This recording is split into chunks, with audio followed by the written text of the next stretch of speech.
பாப்பா இது நல்லா லிசன் பண்ணுறான்னு சொல்லிட்டு எனக்கு கிளி ரொம்ப பிடிச்சிருந்தது. பட் பாப்பாவுக்கு சுத்தமாக அதெல்லாம் பிடிக்கவே இல்லை. ஸோ நாங்கள் ஃபிஷ் வாங்கலாம், ஏன்னா அவன் அதை மட்டும்தான் வேடிக்கை பார்த்தான். நாங்கள் அதை வாங்கலான்னு சொல்லிட்டு ஒரு கடையிலையும் போயிட்டு என்ன மாதிரி வெரைட்டிஸ் இருக்குது ஃபிஷ் அப்படின்னு சொல்லிட்டு பார்த்தோம். அவனுக்கும் கொஞ்சம் கொஞ்சம் காமிச்சோம், நிறையா பெரிய பெரிய ஃபிஷ்ஷஸ்ஸு எல்லாமே காமிச்சோம். ஆனால் அவனுக்கு என்னமோ பிடிச்சது அந்த கோல்டு ஃபிஷ் தாங்க. ஏன்னா அவன் அதை தவிர்த்து வேறு எதுவுமே அவ்வளோவா இன்ட்ரெஸ்டடாக நான் பார்க்கல. ஃபுல்லாக கோல்டு ஃபிஷ் தான் பார்த்துட்டு இருந்தேன். ஏன்னா அது ரொம்ப அட்ராக்டாகவும் இருந்தது. நாங்கள் ராத்திரியில் போனதால் ரொம்ப அட்ராக்டாக தெரிஞ்சது அந்த ஆரஞ்சு கலர் ஃபிஷ் தான். ஸோ நாங்கள் என்ன பண்ணோம், அதை வாங்கிட்டு வந்தோம்.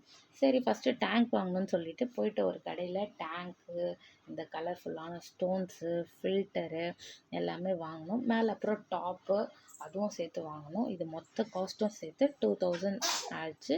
மீன் தனியாக வாங்கினோம். அது ஒரு 350 400 தான் ஆயிருக்கும். ஏன்னா ஒரு செட்டு கோல்டு ஃபிஷ் வந்து வாங்கினோம். அதுக்கப்புறம் அது என்ன கோழி ஃபிஷ் ஏதோ சொல்கிறாங்க, அது நாங்கள் வாங்கினோம். ஏன்னா பாப்பாவுக்கு அதுதான் பிடிச்சிருந்து, அதுதான் அட்ராக்டாகவும் இருந்தது.